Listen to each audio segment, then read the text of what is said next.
Hi guys, and welcome back to my channel. So before I start this video, I'd like to tell you about a limited edition hoodie that I have had made.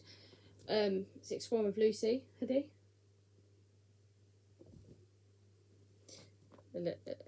Right, so on the front says Exploring with Lucy, and on the back we have Exploring with Lucy. Obviously it won't come with my hair on them, but Exploring with Lucy. So these hoodies are available in small, medium, large and extra large.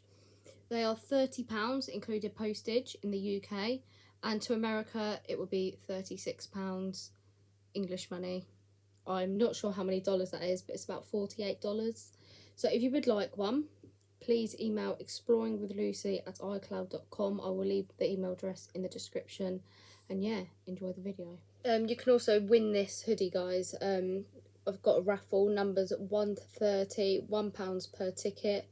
And yeah, the winner will be drawn when all 30 numbers have been sold. All the information will be in the description, and I hope you enjoy the next video. Number 1. You have one new message. I found the website by an accident. If you surf the web enough, you'll find it holds its own secrets. Sometimes they are dark. It holds stuff that you may not be able to unsee, or things you might read that you can't unread. At the end of it all, you are left wondering what is fake and what is real. And then there are chat forums. If you go onto forums that the average person does not know about, you can expect not so average conversations. On these forums, people talk about things that in real life most people wouldn't. If you get involved enough, you'll find yourself staying up late into the night, discussing everything from death to sex to whatever else in between, because why not? You're anonymous. I get involved with online chat forums last summer. It was right after my senior year of high school had finished. I only knew about the forums because my buddy Bryce had told me about them, so one night I logged on. That night I had been debating whether or not to ask out this girl I liked.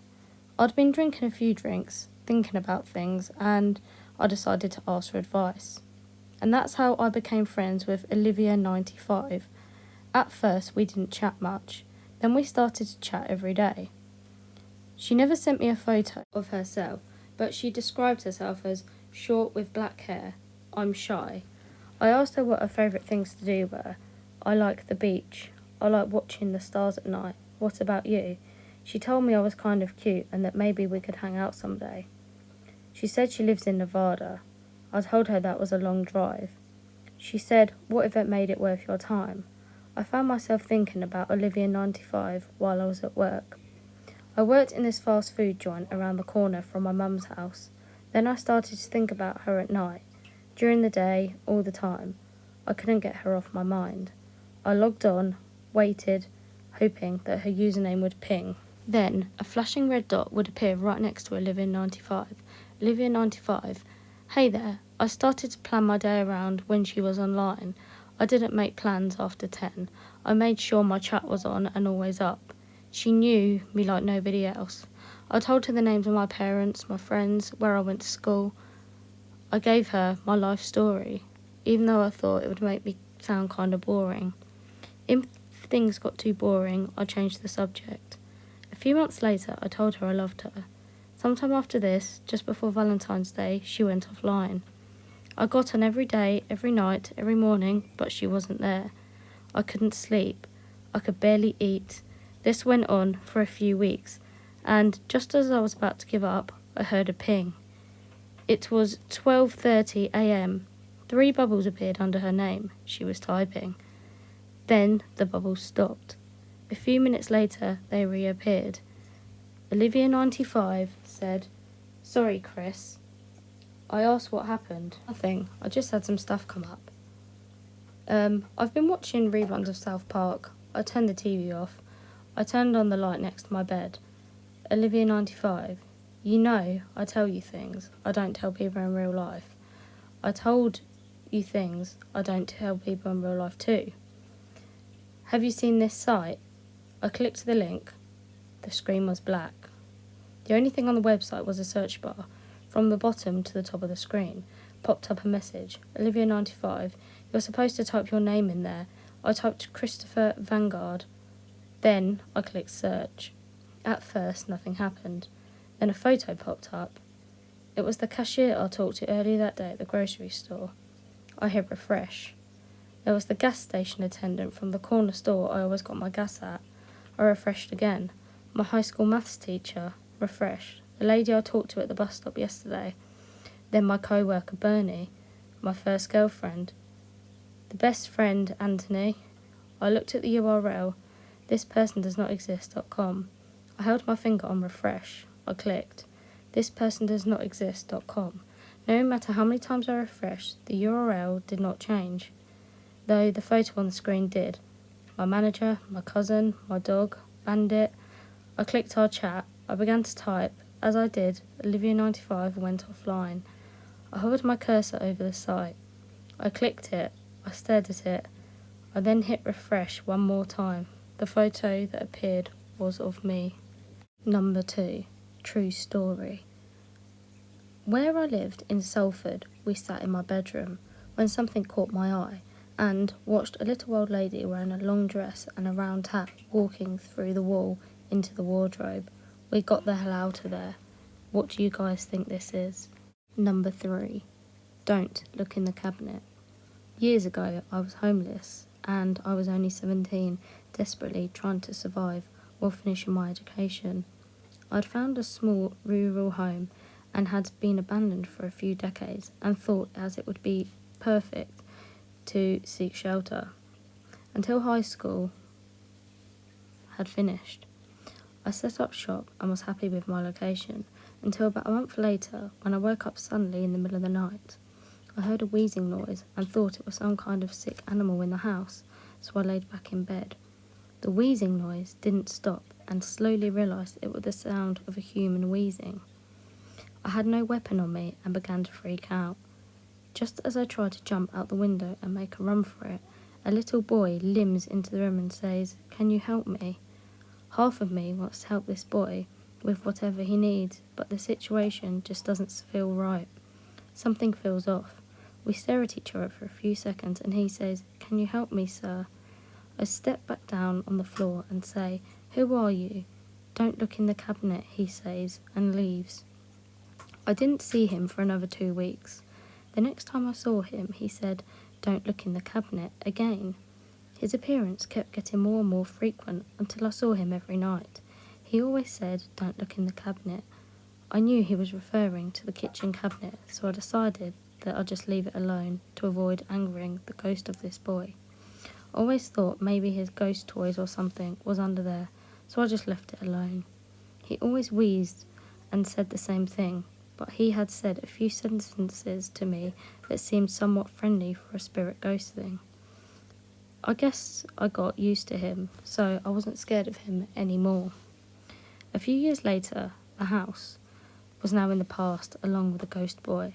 I lived in a house I had bought with a job and a girlfriend, but I still had to drive by that house, and about a month later they tore it down and it hit the news. Back in the 50s, a family lived there with their disabled boy that kept in a cabinet. This little boy was kept in the cabinet.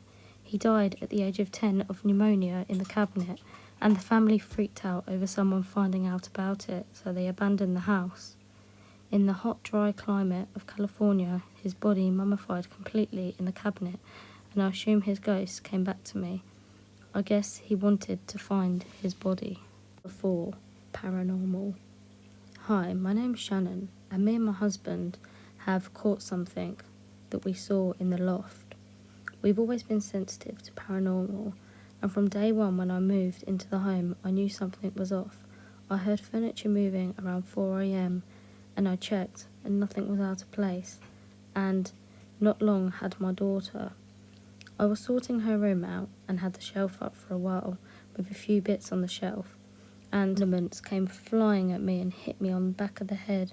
I didn't think nothing of it, so I put it all back, and anyway, a few months went by and I put my daughter in her room, and about 5 minutes later I heard a big thud, so I ran in her bedroom and the shelf on the wall was gone. I couldn't see it anywhere. My daughter was 6 months old and couldn't even walk or crawl, so it definitely would not have been her. I heard a little boy calling me mummy and a few times, and I've also heard something putting its fingers through my hair, and I actually could feel the knots in my hair getting pulled, and I freaked out because I was not on my own. But I've had quite a few experiences in this house, and in the end we got a priest to come out and bless me and my family, including the house, and I've just found out I'm pregnant. But I got told by which the little boy was protecting me from 2 other enemies. Number 5. Don't Google yourself. Don't Google yourself. Why? Because you may not like what you find. One day I was bored and decided to search for my own name on Google. I have quite a rare name, so I didn't expect to find many results. Imagine how surprised I was when I came across a website that had my full name, www.myname.com. When I clicked the link, it brought me to a message board. I looked at the profile of the website owner and found out that the person was the same age as me and had the same hobbies and interests. There wasn't any posts on the message board, but I was intrigued, so I saved it in my favourites. It was about a month later when I went back to the website. This time it had more content. There were some diary entries, mostly random things like, the weather was nice today, or I'm so bored in work, things of that nature. However, as time went on, I began to notice more and more conveniences. The person lived in the same city as I did. It struck me as rather strange that 2 people with the exact same rare name would be living in the same city at the same time. At one point, I noticed that the contents of the diary were quite similar to my own life. One day, I went to a baseball game, and when I checked the website that evening, found that the owner of the site had gone to the same ball game. At first, I didn't think much of it. After all, tens of thousands of people in the city supported the same baseball team. It began to seem like much more than a simple convenience. When I checked the website, I noticed little paragraphs and details that seemed too close for comfort. For example, the owner mentioned their pet dog and dog's name was the same as the dog I had when I was a child. The website owner posted a picture of their car. It was the same model of my car I had been driving when I was in college. They talked about eating at a certain restaurant. It was the same restaurant I had gone to when I worked at my previous job. One day when I looked at the message board, people had written messages to the owner saying happy birthday. That day it was my birthday as well. I decided to write on the message board for the first time, just out of curiosity. I was going to wish the owner a happy birthday and tell them we had the same name. However, when I tried to write something, I realised that there was nowhere to type your message. It wasn't a message board at all, just a static page. That's odd, I thought to myself.